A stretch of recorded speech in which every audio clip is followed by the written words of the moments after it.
Married for a decade, and she cheated with our dog walker. Here's how I turned the tables.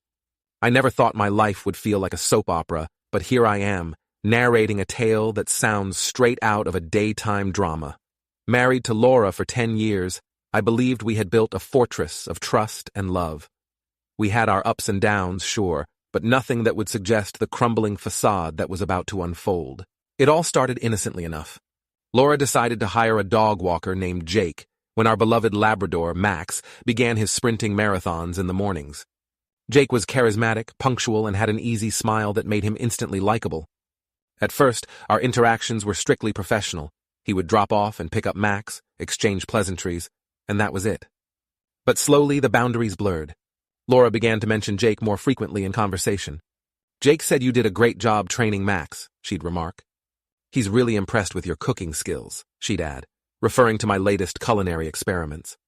At first, I thought it was just Laura being appreciative, but then I noticed the lingering glances and the inside jokes that were no longer shared with just me. The turning point came one evening when I stumbled upon a series of texts on Laura's phone. They were innocent enough on the surface, discussing Max's schedule and sharing funny anecdotes, but the undertone was unmistakable. Phrases like, "Can't wait to see you tonight," and "thinking about you," painted a different picture. My heart sank as I realized the depth of their connection. Confronting Laura was the hardest part. Emotions tangled within me, betrayal, anger, sadness, each vying for dominance. I wrestled with questions about trust, loyalty, and self-worth. How had the woman I vowed to spend my life with found solace in someone else? Did I miss the signs? Was it something I did, or perhaps something I didn't do? The ethical dilemma was a maze. Should I dig deeper, possibly invading her privacy, or should I give her the space to come clean? The guilt of even contemplating snooping gnawed at me, yet the need for the truth was overpowering. I decided to address it head-on, initiating a conversation that was anything but pleasant. Laura admitted the affair, and the room seemed to close in around me. The betrayal was not just romantic, it was a breach of the fundamental partnership we had built. But amidst the turmoil, a part of me sought a way to reclaim my narrative. Instead of spiraling into self-pity, I began to strategize my response. Humor became my shield. I started making light of the situation in small ways, cracking jokes that caught Laura off guard. "Well, I guess I need to step up my game, huh?" I'd quip after a particularly bad cooking attempt. It was my way of showing her that while I was hurt, I wasn't broken. Righteous vengeance simmered beneath the surface. I couldn't let this go unanswered. Without revealing my plan, I began to subtly undermine Jake's presence in our lives. I made excuses about not needing a dog walker anymore, taking Max myself despite the early mornings. I also started highlighting Jake's flaws to Laura, painting him in a less favorable light, all while maintaining a facade of normalcy. Introspection became a daily ritual. I delved into my own emotions, seeking to understand not just Laura's actions, but my own responses. Therapy sessions helped me navigate the labyrinth of feelings, offering a space to untangle the complex web of hurt and resilience.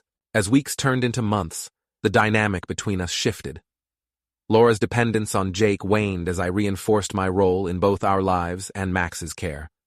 The tension eased, replaced by a tentative attempt at rebuilding trust. It wasn't an overnight transformation. It was a slow, painstaking process of forgiveness and self-discovery. The impact on all parties was profound. Laura faced her own guilt and the repercussions of her actions, leading her to reevaluate what she truly wanted from our marriage. Jake, once the charming third wheel, found himself on the outside, watching as the consequences of his actions unraveled. Max, blissfully unaware of the adult drama, continued to be the joyful centerpiece of our home. Humor and vengeance had blended into a strategy of healing. I learned that while pain is an inevitable part of love, so is the capacity to rise above it. Laura and I eventually sought couples therapy, working through the betrayal and finding new ways to communicate and connect. It wasn't easy, and there were moments when doubt crept in, but the foundation we had built over a decade provided a sturdy base for reconciliation. In the end, the affair served as a catalyst for growth.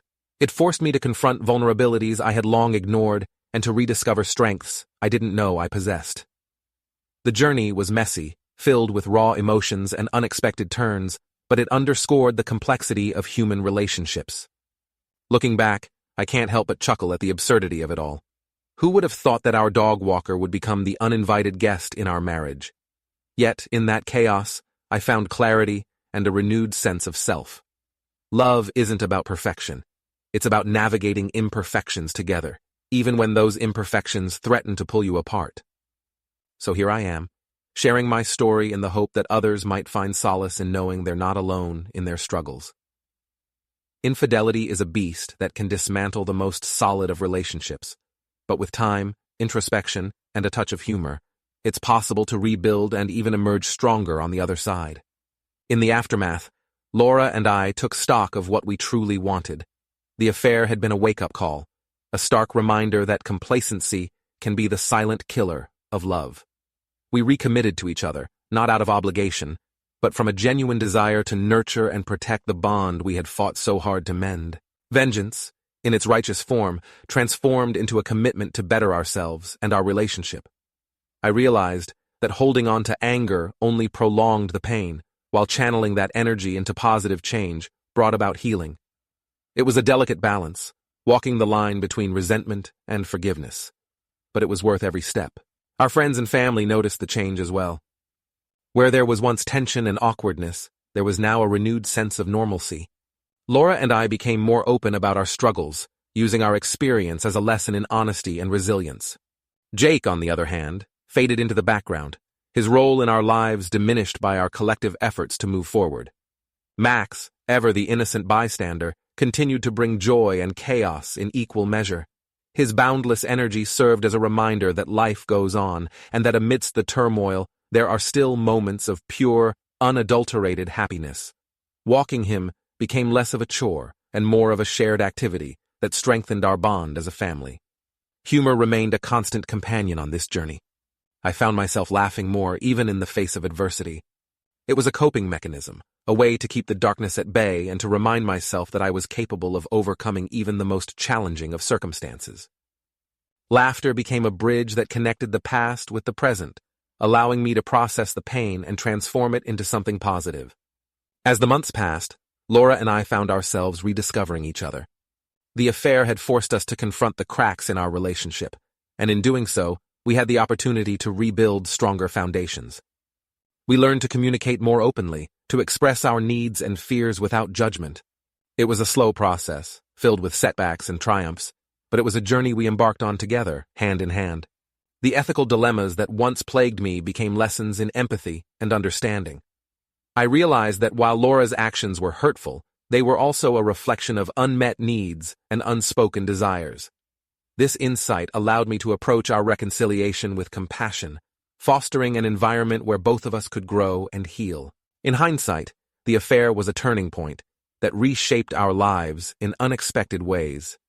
It tested the limits of our love and commitment, pushing us to confront uncomfortable truths and to make difficult choices. But it also revealed the resilience of the human spirit and the enduring power of forgiveness. Through it all, I learned that love is not a static state, but a dynamic, evolving force that requires constant attention and care. It taught me the importance of vulnerability, of being open to both giving and receiving love, even when it's painful or uncertain. The journey was far from easy, but it was a testament to the strength and complexity of our relationship. Now, as I sit back and reflect on the whirlwind of events, I can't help but feel a sense of accomplishment. I turned a situation that could have easily destroyed me into an opportunity for growth and self-discovery. It wasn't about seeking vengeance for Laura's betrayal, but about reclaiming my own sense of worth and agency. The impact on all parties involved was undeniable. Laura confronted her own flaws and made a conscious effort to become a better partner. Jake, once the catalyst for our turmoil, became a distant memory, his presence in our lives nullified by our collective resilience. And I emerged from the experience with a deeper understanding of myself and the complexities of love and trust. In sharing this story, I hope to shed light on the multifaceted nature of infidelity and the myriad emotions it can evoke. It's a journey marked by pain and betrayal, but also by the potential for healing and transformation. Love, in its most authentic form, is about navigating the highs and lows together, learning from each other, and emerging stronger on the other side. So if you're reading this and finding yourself in a similar predicament, know that you're not alone. The path ahead may be fraught with challenges, But with introspection, humor, and a commitment to growth, it's possible to turn the tables on even the most devastating of circumstances. Embrace the complexity of your emotions, seek support, and remember that healing is not a destination, but a journey, one that you have the strength to undertake.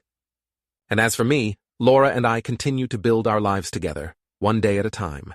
Max remains our joyful companion, reminding us that amidst the chaos and the heartbreak, there is still so much to cherish and celebrate. Our story is far from over, and while the scars of betrayal may never fully fade, they serve as a testament to our resilience and our unwavering commitment to each other. In the end, love is messy, unpredictable, and sometimes downright painful.